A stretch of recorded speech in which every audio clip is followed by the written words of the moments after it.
Now it's time to take a look at what's grabbing headlines here in France. Florence Villeneuve with us in studio. Very good day to you, Florence. Yesterday, government called an emergency meeting after one of the nation's TV networks got hacked. I imagine that's still getting quite a bit of coverage. It's a huge story in the press today. This is TV5 Monde. It's basically broadcasts news in French across the world to 200 countries, in fact. So hackers took over the website, the social media accounts, and blacked out all of its 11 channels from 10 p.m. on Wednesday. And the French press is shocked. You've got to keep in mind that France is really still reeling after the January attacks on the satirical magazine. Charlie Hebdo, Aujourd'hui en France, is focusing on this today. They say that this cyber attack has brought to light another facet of the terrorist threat. They're talking about cyber jihadism, the invisible war.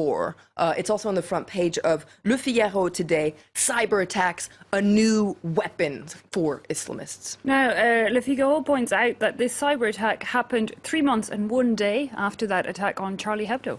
Absolutely. And according to Le Figaro, France has actually experienced a wave of similar cyber attacks since the January attack on Charlie Hebdo. And actually, Le Figaro got its hands on a very long report by the French intelligence service that talks about an operation. It's called #OpFrance 2015. It's essentially a cyber war campaign that's been targeting France since the Charlie Hebdo attacks in January. Now, the group, the list of hacker groups that are participating in this operation are very diverse, and Le Figaro describes a few of these hacker groups.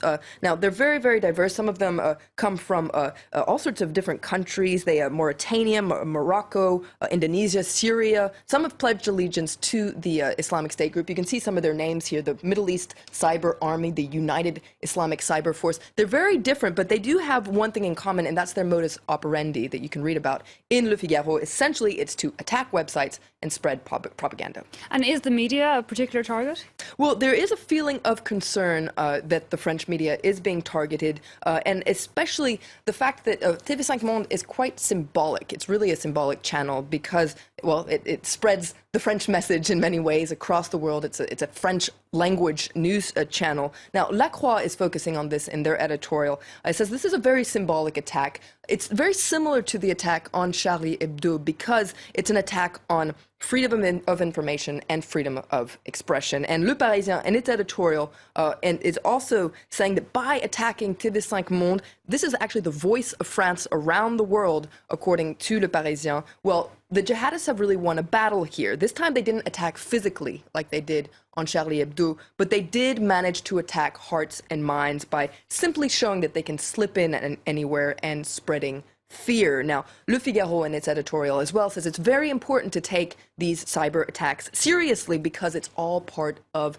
the ideology, the quest for the Islamic State Group to spread its ideology. You can see here they're talking about a cyber caliphate. Well, Le Figaro says we must understand that the enemy can be anywhere, disguised as Rambo or even camouflaged as an IT geek. Indeed, I mean, they managed to take 11 channels down for 20 hours. You know, quite a serious cyber attack as they come, and yet I imagine they could go further. Huh? Absolutely. How far can they go? That's what Le Parisien wonders today. They actually interviewed an intelligence specialist, Thierry Kersenti, who it's quite alarming what he says. He says there will be more and more similar attacks and perhaps even more destructive attacks. He says there's currently a threat hanging over most major information systems. So for media groups, including here at France 24, we could be threatened, but also public transportation systems, health and social security systems, and even banknote distributors. So there is quite a significant threat here. Nothing is safe from an attack, he says. In our modern world, you can create more damage with a computer than with a bunch of weapons. God, yeah, it is slightly worrying.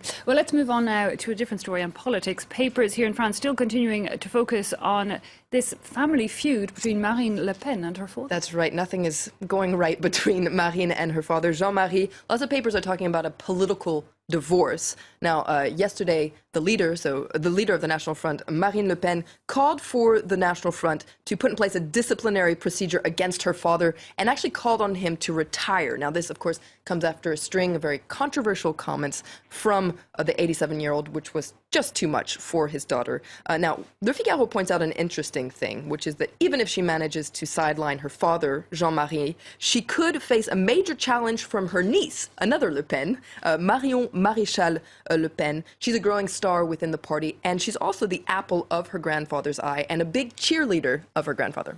And a very young electee here in France into French politics. Absolutely, an MP here in France. Absolutely. Okay, very quickly, a word about the Paris Marathon. That's right, the Paris Marathon scheduled for Sunday. More and more people are participating in this marathon. There are 53,904 people this year. That's 10,000 more than 2012. So much more that there's a black market for participation bibs to take. Are you going to be taking part? I am not going to be taking part, but I will be watching on TV. Yeah, I'm going to be standing on the sidelines. That's my effort. Okay, time for a very quick break. It's still to come.